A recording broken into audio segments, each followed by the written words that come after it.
तो जहाँ पे वो रिश्ता उसका लगा था, वो रिश्ता रिजेक्ट हो जाता है, उससे ये कहा जाता है लड़की की तरफ से, लड़की के घर वाले की तरफ से कि तुम कौन हो? तुम्हारे पास पैसे नहीं है, तो कुछ नहीं है, ये है, वो, और वो बंदा रोने लगता है मुझसे बात करके, ठीक है? देखिए मैं नहीं ये इस तरह की चीज़ें मेरे सामने बहुत बार फेस आ चुका है, मैं सुन चुका हूँ लोगों से, ठीक है ना? जब भी जॉब से रिलेटेड अगर किसी का रिजेक्शन होता है, तो मुझे आता ही है कहीं न कहीं कॉल या कुछ इस तरह से। तो इस तरह का चीज़ जो है मेरे सामने आते रहता है, लेकिन आज मेरा खून खौल गया जब मैं उसको रोता हुआ सुना। वो बंदा कहता है कि भाई सब कुछ पैसा है, मुझे इसके बारे में आइडिया नहीं था, मुझे इसके बारे में इल्म नहीं था कि मतलब कि जो बंदा हाईली एजुकेटेड नहीं है, वो कहीं जाके सेटल हो गया है, तो लोग उसकी इज़्ज़त करते हैं और सब कुछ उसका उसका हो जाता है, मतलब उसकी शादी हो जा रही है, उसके बच्चे हो सब हो जा रहे हैं। लेकिन मेरे पास इतने अच्छे कॉलेज की डिग्री है, फिर उसके बाद मैंने बाहर से भी मास्टर किया है। बस किसी रीज़न से जो है मेरे पास अभी करंटली जो है अभी मेरे पास जॉब नहीं है और इस वजह से जो है ये सब चीज़ें मेरे साथ होने लगा। ठीक है, तो मेरा खून खौल गया। मैं सोचा कि चलो यार अब इस चीज़ को तो है मैं एकदम हाइलाइट करने ही वाला हूँ, ठीक है। बहुत से लोग मुझसे जोड़ेंगे इस चीज़ को कि सलाम अलैकुम, क्या हाल है? तो ठीक है, तो बहुत से लोग मुझसे जोड़ेंगे, तो देखिए मैं बता दूँ अल्हम्दुलिल्लाह अल्लाह ने मुझे इस लायक बनाया है कि आज भी जो है मेरे साथ ऐसा कोई इश्यू नहीं है, ठीक है ना? बस किसी वजह से मैं भी अभी नहीं कर पा रहा हूँ, लेकिन इंशाल्लाह बहुत जल्द करूँगा। और मैं इस बात का भी अल्लाह का शुक्रगुज़ार हूँ कि अल्लाह ने मुझे इस लायक बनाया है कि मैं लोगों की बातें सुनता हूँ, किसी के ज़रिए से। तो जो बंदी मुझे नंबर दी है, ठीक है? उस बंदी के थ्रू मैं उससे बात किया हूँ, ठीक है? तो ये रीज़न था उसका रिजेक्शन का, ठीक है? और हंगरी में मतलब वो आया था बंदा वापस, तो उसके बाद वापस हंगरी नहीं गया। हंगरी जाने के बाद जो है वहाँ पास वापस जाने के बाद Salim journey, yes, Salim journey, thank you. तो उसके बाद क्या हुआ कि बंदा जो है जा नहीं सका, उसका वीज़ा कैंसल हो गया, ठीक है ना? मेरा अब सवाल मैं पूछता हूँ, सवाल पे मैं अब आता हूँ कि अगर मान लीजिए कि आप जो है मतलब कि लड़का लड़का या लड़का वाला अगर डिमांड करता है, ठीक है, किसी भी चीज़ का लड़की वाले से, लड़की से, ठीक है, तो वो हराम हो जाता है, ठीक है ना? इवन कि अगर वो कुछ क्वेश्चन भी कर दे, तो वो हराम हो जाता है, ठीक है ना? और वो हरामखोरी में आ जाता है, वो घर वाले, वो लड़का हरामी कहलाता है, उल्टी-पुल्टी चीज़ें, ठीक है ना?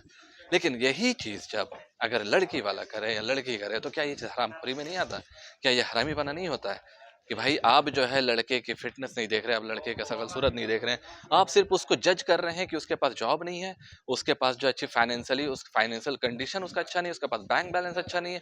सिर्फ इस लाइन से, इस पॉइंट के मद्देनजर जो है आप उसको जज कर दे रहे हैं, उसको रिजेक्ट कर दे रहे हैं, सिर्फ इस वजह से। आपको किसने इस बात का हक दिया भाई साहब कि आप जो है एक लड़के को सिर्फ इस वजह से कैंसिल करें, इस वजह से आप जज करें कि उसके पास पैसे नहीं है? तो फिर तो वो लड़के सही करते हैं ना, वो लड़के तो सही करते हैं ना कि जो भी अपने स्टेबल होने के बाद, स्टैंड होने के बाद जो है वो जो है मतलब कि अपने सोच के हिसाब से, अपने पसंद के हिसाब से वो रिश्ता करता है। फिर तो वो सही करता है। फिर वो नहीं देखता वो ये चीज़ कि वो बंदी जो है वो क्या कर रही है, नहीं कर रही, वो नहीं देखता।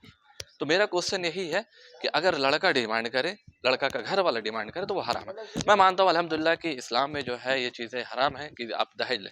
लेकिन लड़की वाले जब ये चीज़ करते हैं, लड़की वाले ये चीज़ करते हैं, लड़के वाले डिमांड करते हैं, तो ये चीज़ हराम में क्यों नहीं आता है भाई? क्यों नहीं इस चीज़ को हराम में जोड़ा जाता है? आखिर भाई साहब न जाने कितने बंदे इस तरीके से रिजेक्ट होते हैं, ठीक है? तो मेरा क्वेश्चन यही है और मैं उम्मीद करता हूँ कि आप जो है इस चीज़ को सीरियस में लें और जितना ज़्यादा हो सकता है इसे शेयर करें और मैं जवाब जानना चाहता हूँ, मैं जवाब लेना चाहता हूँ आप लोगों से, आखिर ऐसा क्यों होता है?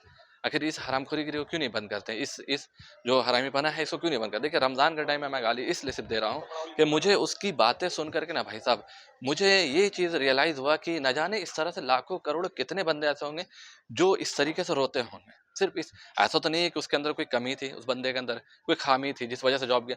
जॉब क्यों गया था? बस इसी वज़ह से कि भाई वो जो है वापस से इंडिया आया था, उसके बाद वो उम्रा करने चला गया, इसी बीच में वीज़ा कंपनी ने कैंसल कर दिया। जब और उसके पास बीटेक की डिग्री है एमयू की, हंगरी से मास्टर किया, मतलब वो आज नहीं तो कल बंदा बहुत अच्छे लेवल पे जाएगा इंशाल्लाह, ठीक है? तो मेरा क्वेश्चन यही है कि भाई साहब कि हम लोग अगर माँगे तो हराम हो जाता, आप लोग अगर माँगे तो वो आपका क्या हक हो जाता है? किस बात ने आपको दिया है, किस बात का कि आपको हक हो जाता है अगर आप माँगे? देखिए ठीक है, मैं मानता हूँ कि ये चीज़ हराम है, हम मानते हैं हम इस अच्छे तरीके से, ठीक है? लेकिन बस मेरा क्वेश्चन इतना ही है कि ये चीज़ अगर आप माँगे, ठीक है, वो अलग बात है कि आपको ये चीज़ देखना ज़रूरी होता है कि भाई उसके पास इस्तिताअत होना चाहिए, उसके पास मतलब इतना होना चाहिए कि वो खुश रख सके। तो ऐसा तो नहीं है कि जो बंदा रेडी है करने के लिए उसके पास ताकत नहीं होगा, बस इस्तिताअत नहीं होगा खुश रखने का। लेकिन देखना, बैंक बैलेंस चेक करना, जॉब चेक करना, सारी चीज़ें चेक करना, आखिर किस हद तक सही है। चलिए दोस्तों, फिर उम्मीद करते हैं कि आपको ये क्वेश्चन समझ में आ गया होगा और हम आंसर का वेट कर रहे हैं। और हमारे चैनल सलीम जानी में अगर पहली बार आए तो सब्सक्राइब कर दें और बेल आइकन का बटन दबा दें ज़रूर। दोस्तों, ये वीडियो को शेयर करें और ज़रूर ये सवाल को आप एकदम पूरे इंडिया लेवल पे नहीं, वर्ल्ड लेवल पे इसे फैलाएँ।